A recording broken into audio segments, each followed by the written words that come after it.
우리가 미국 운동 경기를 TV로 보면 가끔 316이라는 사인을 들고 있는 그런 팬들을 보게 됩니다. 이렇게 들고 있죠. 316을. 그것은 무엇을 의미하냐면 신약 성경에 있는 요한복음 3장 16절을 의미합니다. 그래서 그 요한복음 3장 16절 우리 같이 한번 외워볼까요? 시작.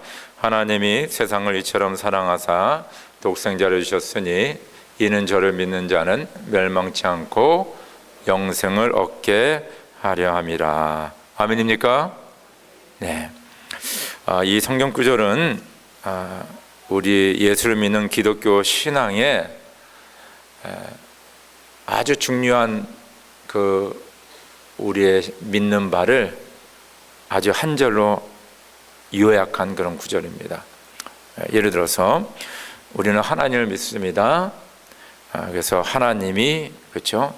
전지전능하신 하나님, 창조주 하나님, 바로 이 하나님의 그 의미가 있습니다. 세상을 이제 성경에서는 세상을 얘기하는데 이 세상은 하나님께서 만드신 세상이요, 또한 이 세상은 죄로 인하여 멸망할 수밖에 없는 세상이다 하는 것이 바로 성경에서 우리에게 가르치는 말입니다. 이 세상에는 우리 인간들이 있고 이 세상 만물이 다 포함되어 있는 것입니다.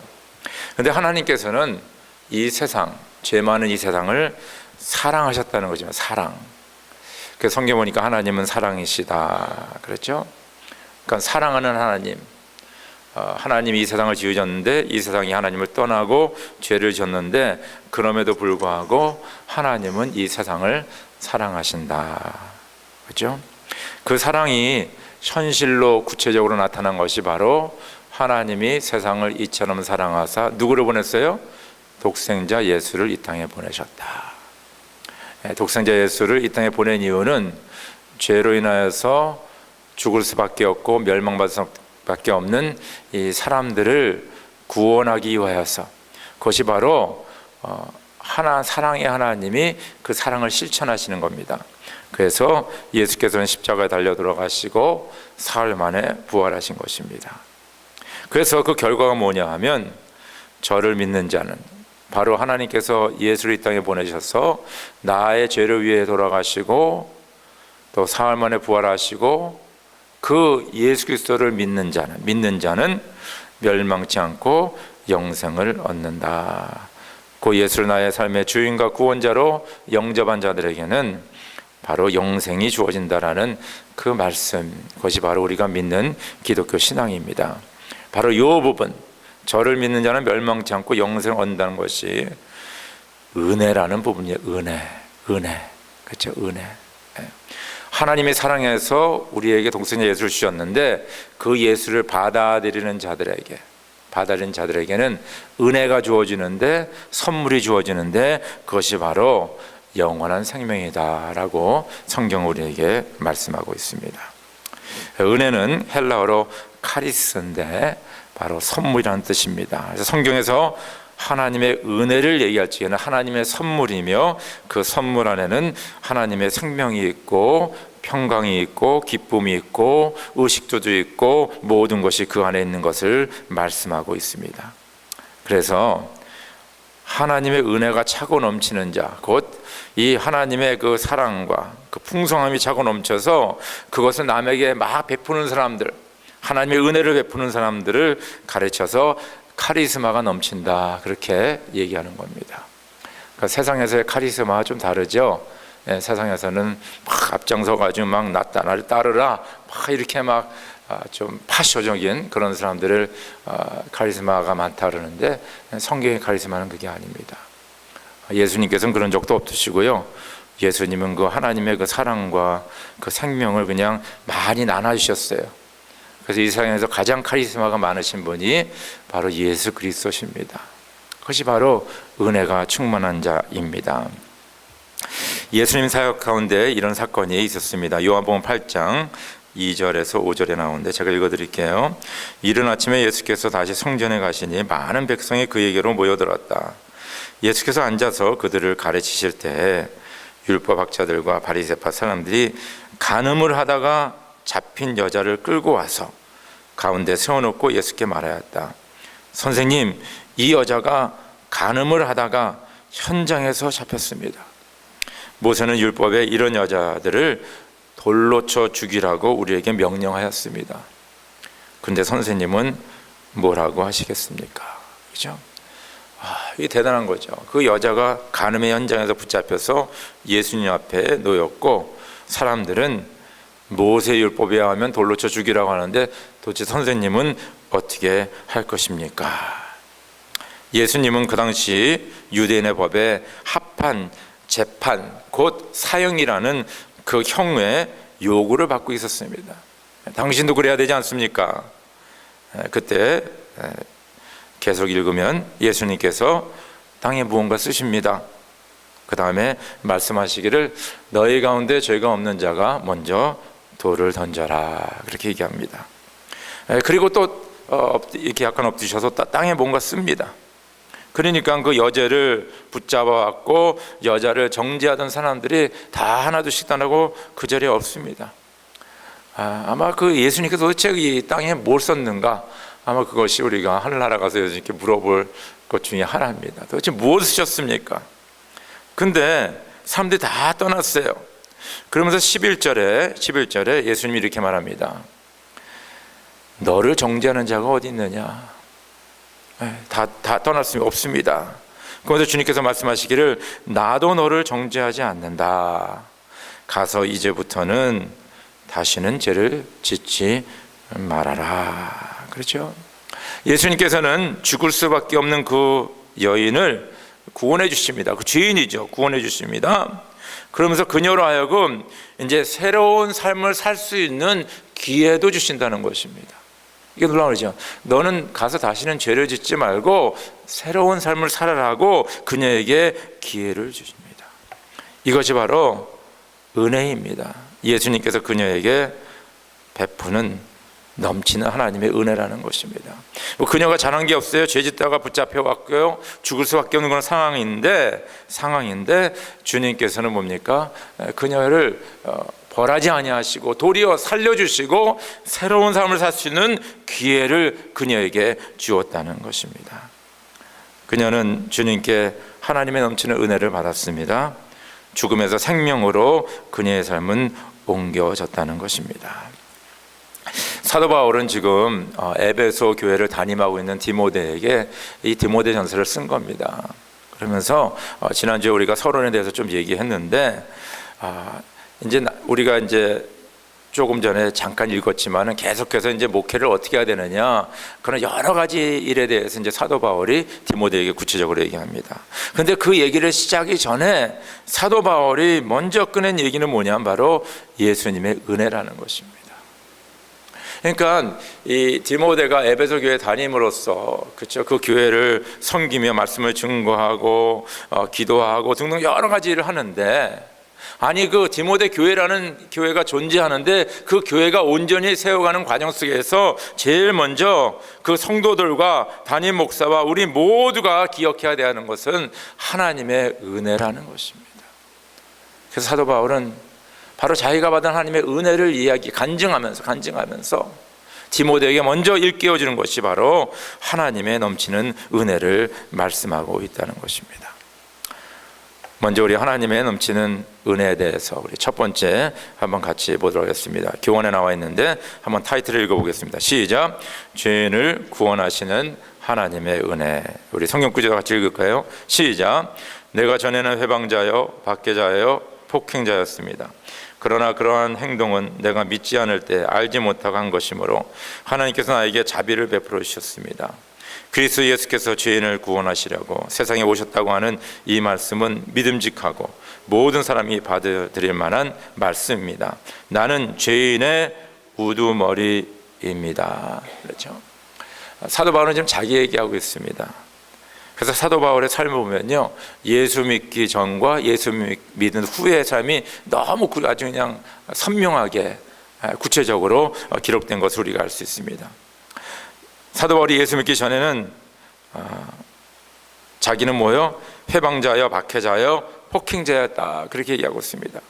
근데 예수 믿기 전에 아이러니컬하게 사도 바울은 어떤 생각했냐면, 나는 모든 법을 지키고 모든 의의를 잘 이루고, 그리고 이단의 뿌리를 뽑아내려고 내가 지금 이 예수를 믿는 자들을 핍박하고 그들을 판단하고 정죄하고 심판하고 감옥에 집어넣고 때로는 죽이기도 하고, 그런 생각 가운데 있었다는 것입니다.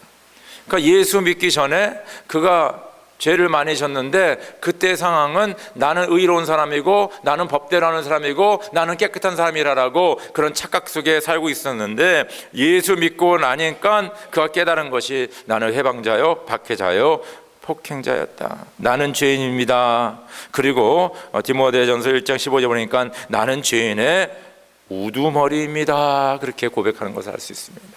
이게 놀랍죠. 그러니까 예수 믿으니까 자기 자신이 누구인 걸 깨닫게 되고, 자기 자신이 죄인이었던 것을, 죄 지은 것을 하나님 앞에 고백하는 그런 새로운 사람이 된 것을 우리가 알 수가 있습니다. 나는 죄인인데 하나님께서 나를 사랑하셔서, 여기 보니까 나에게 자비를 베푸셔서 그렇게 얘기합니다. 나는 죄인이고 죽을 수밖에 없는 존재인데 나를 구원하셔서, 그렇죠? 나를 구원하셔서 죽음에서 생명으로 옮겼다라고 말씀하고 있습니다. 우리들은요, 죄인에 대한 편견이 있습니다. 어떤 편견이 있냐면요, 쟤네들은 나쁜 애들이야, 아주 죄 짓는 사람들이야 라는 그런, 그러니까 누가 뭐 좀 잘못했다는 벌써 그 마음이 우리 마음에 탁 들어옵니다. 그러면서 우리 마음을 판단하며 정죄합니다. 근데 아이러니컬한 거는 우리 자신들 죄인들이잖아요. 우리들도 실수 많이 하잖아요. 그럼에도 불구하고 다른 사람들에 대한, 특별히 죄인에 대한 편견, 저 사람들은 나쁘다라는 것을 꼭 가지고 있습니다. 많은 때는 우리는 죄인들에게 혹독합니다. 죄 지은 자들은 당연히 벌을 받아야지, 그렇게 얘기합니다. 그렇죠. 그래서 손가락질하고요, 저런 사람들은 이곳에 살면 안 돼, 뭐 지구를 떠나야 돼, 뭐 이런 식으로 얘기하면서 많이 그 사람을 우리가 정죄합니다. 혹독하게 우리가 대합니다. 우리는 그들의 입장에 설 생각조차 하지 않는다는 것입니다. 더 놀라운 사실은 나는 저 사람들과 다르다라고 생각합니다.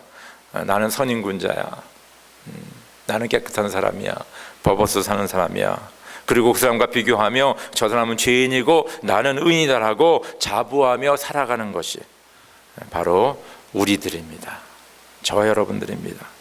그래서 예수님께서는 이런 내가 죄인임에도 죄인임을 알지 못하고 도리어 다른 사람들을 정죄하고 판단하고 이런 저희들을 향하여서 뭐라고 말씀하시냐면, 너희는 형제의 눈에 있는 티를 보면서 그 눈에 조그만 티가 있는 것을 막 그냥 봐가지고 빼내려고 그러면서 네 눈 안에 있는 들보는 보지 못하느냐라고 주님께서는 말씀하신다는 것입니다. 그게 바로 우리죠. 근데 하나님은 우리와 다르지 않습니까? 하나님은 모든 면에 완전하신 분이고, 특히 도덕적으로는 성경에 말하기는 그가 죄가 없으신 분으로서, 그렇죠? 그러니까 하나님 완전하시고 죄가 없으신 완전하신 분이었는데, 그 하나님은 그럼에도 불구하고 뭡니까? 우리들을 다 판단하고 정죄하고 형별할 수 있는 그런 완전하신 분임에도 불구하고 우리 죄인들을 용서하시고 은혜를 베푸신다는 것입니다. 이것이 바로 하나님의 넘치는 은혜예요. 사도 바울은 로마서 5장 6절 8절에 이렇게 간증합니다. 우리가 아직 죄인 되었을 적에 그리스도께서는 죄 때문에 경건하지 않는 사람을 위하여 죽으셨습니다. 의인을 위해서라도 죽을 사람은 거의 없습니다. 더욱이 선한 사람을 위해서라도 감히 죽을 사람은 드뭅니다. 그러나 우리가 아직 죄인이었을 때 그리스도께서 우리를 위하여 죽으셨습니다. 이리하여 하나님께서는 우리들에 대한 자기의 사랑을 실증하였습니다. 그 말은 뭐예요? 여기 우리라는 말을 쓰잖아요. 그러니까 여러분과 나, 우리 모두가 아직 죄인되고 하나님을 모르고 하나님을 반역하고, 그렇죠? 사도 바울 같은 경우는 하나님의 교회를 핍박하고 해방하고 뭡니까? 사람들 감옥에 집어넣고 그럴 적에 하나님께서는 나에게 찾아오셔서 죄인된 나를 구원해 주셨다라고 말씀하고 있습니다. 그것이 바로 하나님의 은혜입니다. 은혜예요. 죄인된 자를 구원하시는 하나님의 사랑이 바로 하나님의 넘치는 은혜라는 것입니다. 제가 항상 얘기하는 바와 같이 우리가 기도원에서 막 금식 기도할 적에 예수님 만나지 않았어요. 우리가 예수님 모르고 세상에서 방황하고 헤맬 적에 주님께서 우리에게 찾아오셔서 우리의 마음의 문을 두드려 주시고 내가 네 안에 들어가기를 원한다 그러면서 마음문을 열고 주님을 받아들인 자들이 바로 하나님의 구원의 은혜를 경험한, 구원의 은혜를 받은 그런 복된 자라는 것을 믿으실 주 여러분으로 축원합니다. 죄인을 구원하신 하나님의 은혜입니다. 두 번째는요, 이 하나님의 넘치는 은혜는 우리가 그 하나님 안에서 그 은혜를 누리게 됩니다. 우리 성경 구절 같이 읽을까요? 시작. 우리 주님께서 나에게 은혜를 넘치게 부어주셔서 그리스도 예수 안에서 얻는 믿음과 사랑을 누리게 하셨습니다. 그러나 하나님께서 나에게 자비를 베푸셨습니다. 그 뜻은 그리스도 예수께서 끝없이 참아주심에 한 사례를 먼저 나에게 드러내 보이심으로써 앞으로 예수를 믿고 영생을 얻으려고 하는 사람들의 본보기로 삼으시려는 것입니다. 그렇죠? 나에게 은혜를 넘치게 부으셔서 내가 믿음과 사랑을 누리게 되었고 나에게 자비를 베푸셔서 내가 사람들에게 본보기가 되었다라고 사도 바울은 얘기하고 있다는 것입니다. 여러분, 하나님의 이 놀라운 은혜는요, 그냥 우리를 구원해 주시는 것에 끝나는 것이 아니라 우리의 매일의 삶 속에서 현실에서 매일매일 일어나는 것입니다. 이 세상에 사는 저와 여러분들은요, 우리는 때로는 두려움을 가지고 살고 있습니다. 그렇죠? 그래서 우리가 뭘 가장 두려워하나 몇 가지 좀 생각해 봤는데, 첫째는 인간관계의 파괴에 대해서, 인간관계가 엇그러지고 누가 헤어지고 이런 것에 대한 두려움이 있습니다. 참 놀라운 일이죠. 제가 신학교에서 공부할 적에, 이게 오래전 일입니다. 벌써 제가 91년도 그때 신학교 공부했으니까, 그때 참 이 미국 부부인데 너무 아주 그냥 해피하고 아주 서로 공부 열심히 하고 아주 좋은 사람들입니다. 근데 이렇게 좀 이제 가까우니까 서로 쉐어링을 하는데 자기에게는 두려움이 있다는 거예요. 그래서 아니, 당신도 이렇게 부부 생활 잘하고 그러는데 무슨 두려움이 있냐 그러니까 우리가 혹시 헤어지지 않을까 그 두려움이 있다는 거예요. 그래서 아니 왜 그러냐 그러니까 그 남자 쪽도 부모님이 이혼을 했고 여자 쪽도 부모님이 이혼했다는 거예요. 그래서 혹시 우리 부모와 같이 이혼할 수도 있다는 그런 두려움이 그들에게 있었습니다. 놀라운 일이죠. 그래서 인간관계가 파괴되는 것을 우리가 두려워합니다. 경제적인 결핍, 끝없는 가난에서 헤어나오지 못하는 그런 것에 대한 두려움이 우리에게 있습니다. 육신의 질병, 특별히 불치의 병들, 그렇죠? 그것에 대한 두려움이 있습니다. 미래를 모르는 것에 대한 불안과 초조가 있습니다. 사회에 인정받지 못하는 그런 두려움이 있어요. 요새 그래서 그 여학생들 가운데 자신의 목숨을 끊는 여학생들이 많이 있다고 합니다. 미국에서. 아마 한국도 그런 것 같아요. 그 이유는 뭐냐면 인터넷에 요새 페이스북이니 트위터니 인스타그램에 이제 자기 걸 올리지 않습니까? 그러면 사람들이 야, 참 예쁘다, 참 좋은 데 같다, 이렇게 얘기를 해주면 좋은데 와중에는 뭡니까? 야, 네가 이거밖에 안 되냐? 너 진짜 밉다. 너 이런 쓸데없는 옷 입고 다니냐? 너 그런 데 가서 자랑하고 다니? 아주 이런 안 좋은 코멘트를 많이 달아놓는다고 합니다. 근데 그 12살, 13살, 14살, 15 그 티네이저의 그 센시티브한 여학생들이 그 얘기를 듣고 그냥 우리 같으면 그냥 웃기지도 않대 그냥 넘어가는데 그 학생들 그것을 아주 심각하게 받아들여 갖고 내가 왜 인생을 살아야 되냐, 내가 왜 이 얘기 들으면 살아야 되냐, 이제 내가 목숨을 끊어야 돼, 그렇게 생각하며 그렇게 행하는 티네이저 여자들이 꽤 많다는 것입니다. 왕따 당하는 거, 그런 것을 얘기하고 있습니다. 그러나 두려움님의 가장 큰 두려움은 죽음입니다. 죽음에 대한 두려움은 점점점 우리에게 다가오고 있습니다. 그거를 피해갈 사람은 아무도 없다는 것입니다. 암만 돈이 많아도, 암만 권력이 많아도, 암만 모든 것을 다 가졌다 할지라도 이 죽음 앞에서는 두려울 수밖에 없다는 것입니다. 그런데 놀라운 사실은 이 하나님의 넘치는 은혜를 받으면 이 모든 문제의 가장 근본적인 죄의 문제가 해결이 되죠. 죄의 삭은 사망이라 했잖아요. 그러나 하나님의 은사는 그리스도 예수 안에 있는 영생이라고 말하고 있습니다. 그래서 이 죄의 문제, 가장 이 근본적인 죄의 문제가 먼저 해결이 되고요. 그리고 그 문제가 해결되니까 이제는 예수 그리스도를 통하여서 이제 죽음의 문제가 해결됩니다. 이제는 우리가 여기의 삶이 다 끝나는 것이 아니요, 여기의 삶을 넘어서서 영원한 생명으로 사는 그 영생의 것을 우리가 소유하게 된다는 것입니다. 그래서 점차적으로 뭡니까? 관계의 문제들이 해결해집니다. 하나님과 관계가 해결이 되니까 인간의 관계가 해결이 되고, 예전에는 뭡니까? 이게 갈라질까 헤어질까 걱정했지만은 이제 어떻게 더 사랑할까, 더 하나 될까, 거기에 더 초점을 두는 사람으로 변하게 됩니다. 경제적인 문제도 마찬가지입니다. 오늘도 우리에게 일용할 양식을 주옵소서.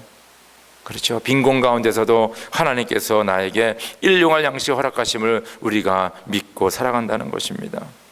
이제는 더 이상 왕따에 대한 두려움이 없고, 하나님이 나의 아버지며 하나님 안에서 이런 나의 가족이 있고, 나를 사랑하는 사람들이 있고, 나를 케어하는 사람들이 있다는 그런 가운데 세상에서 나에게 무슨 말을 할지라도 나는 하나님의 자녀야, 나는 하나님의 가족이 있어 라는 그런 확신 속에 담대하게 살아갈 수가 있다는 것입니다.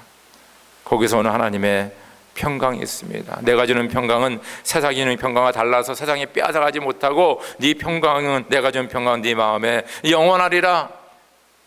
평강이 너에게 있을지어다. 그렇게 주님께서는 축복하셨다는 것입니다. 오늘 사도 바울은 이렇게 고백합니다. 내가 예수 그리스도 안에서 얻는 믿음과 사랑을 누리게 되었으면. 믿음과 사랑, 믿음과 사랑. 여러분, 믿음이 무엇입니까? 우리가 주님을 믿고 하나님을 믿고 거기서 더 나아가 이웃까지 믿을 수 있는 거 아니겠습니까? 네. 여러분, 믿는다는 건 대단한 하나님의 은혜입니다. 이거 아무나 믿는 게 아니에요. 사람들 보면 어떤 사람들은 맨날 의심해, 맨날 색안경만 끼고 다녀요. 저 사람이 나에게 뭐 할까, 아주 두려움에 사는 거예요. 누구한테 맡기지도 못하고, 누구의 말을 믿지도 못하고 항상 의심 속에 살아가게 됩니다.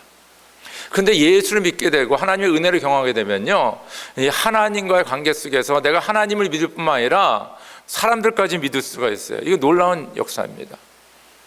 그러면서 이 세상 살아가는데 우리가 하나님 믿는 믿음과 또 사람을 믿는 믿음 가운데 살아갈 수 있는 그런 카파시티가 있다는 것입니다. 내가 누구를 믿어준다는 것은요, 뭐 그 사람이 잘났고 못났고 잘하고 못하고로 떠나서 내가 그 사람에게 뭡니까? 신뢰를 줄 수 있는 그런 카파시티가 나에게 주어진다는 것입니다.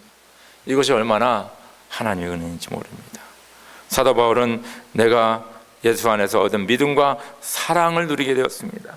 사랑, 그렇죠? 사랑으로, 하나님의 사랑을 아니까 이제는 뭡니까? 이웃 사랑도 할 수 있는 그런 능력의 사람으로 변하게 된다는 것입니다. 그래서 하나님의 사랑과 이웃 사랑과 하나님을 믿고 이웃을 믿는 가운데 우리가 매일매일의 삶이 풍성한 하나님의 은혜의 삶으로 살아간다는 것입니다. 이런 귀한 삶이 있기를 주의 이름으로 축원합니다. 네. 세 번째는요, 우리 타이틀 한번 읽을까요? 제목은 시작.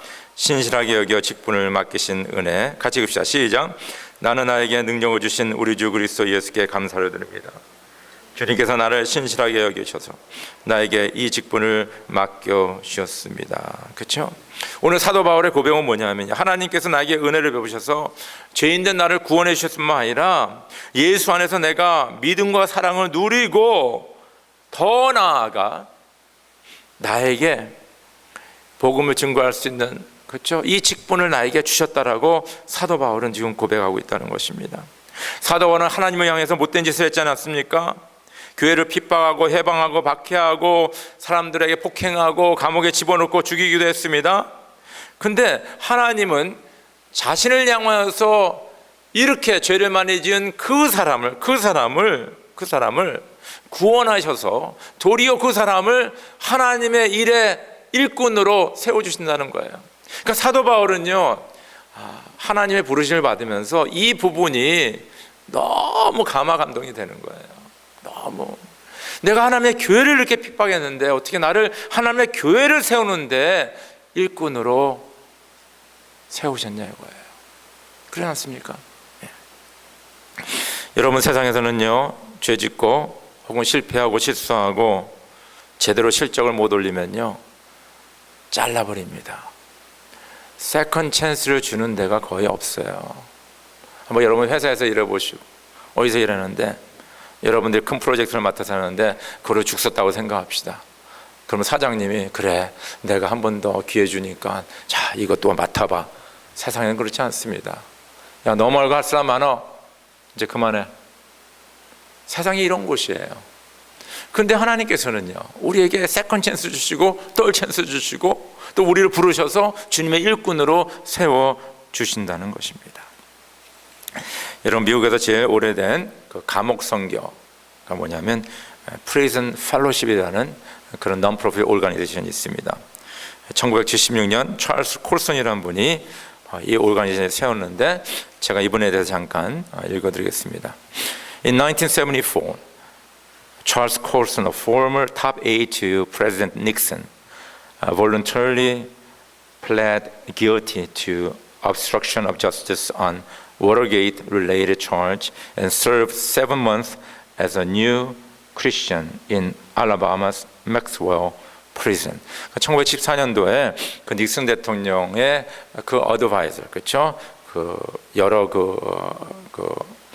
비서라고 할까요?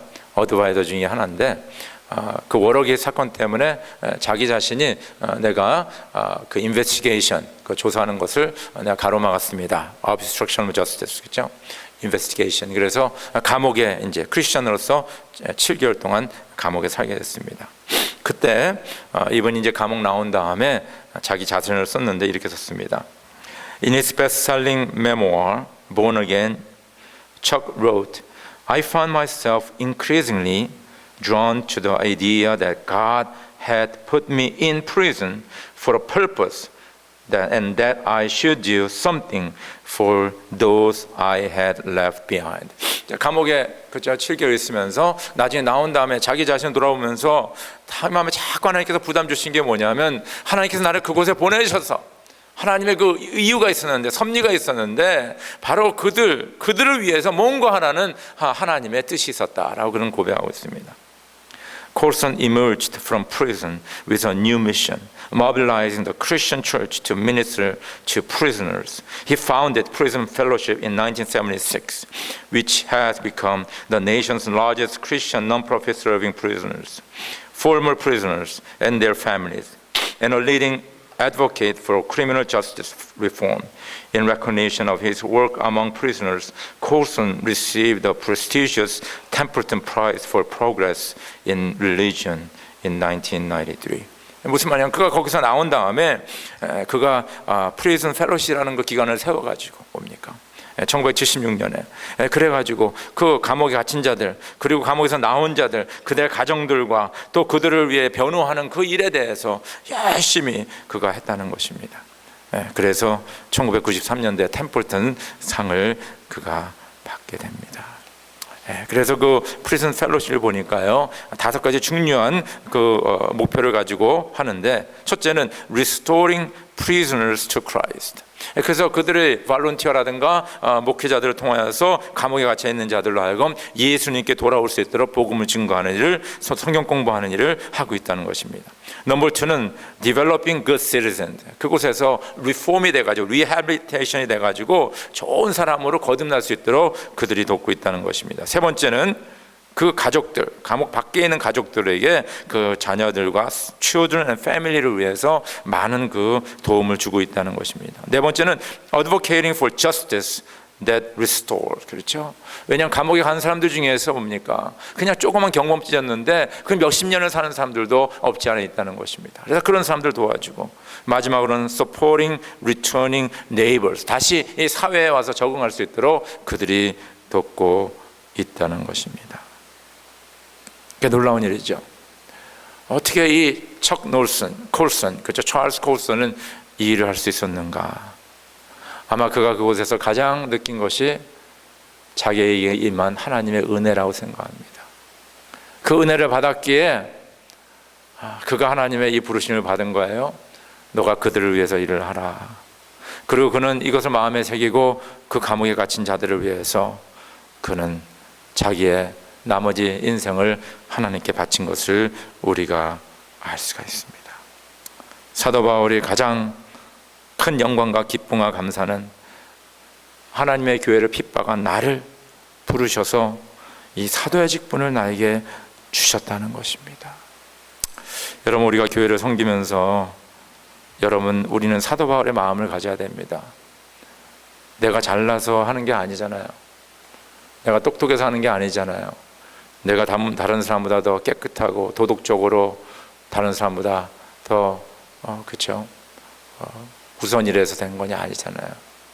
저 여러분들 다 죄인이고 부족하고 연약한 자들인데도 불구하고 저같이 목사로 부르셨고 장로와 집사로 목자 목녀로 아닌 교회 여러 직분으로 여러분과 저를 부르셔서 하나님의 복음의 사역, 주님을 위해서 일하게끔 하신 것이 바로 하나님의 은혜라는 것입니다.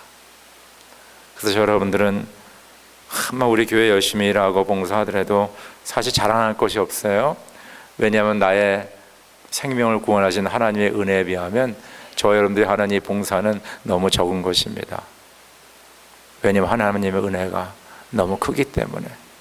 더 큰 것은 바로 죄와 허물이 많은 저 여러분들을 부르셔서 하나님의 교회의 일꾼으로 삼은 직분을 주신 것을 저 여러분들 감사하시길 주 이름으로 축원합니다.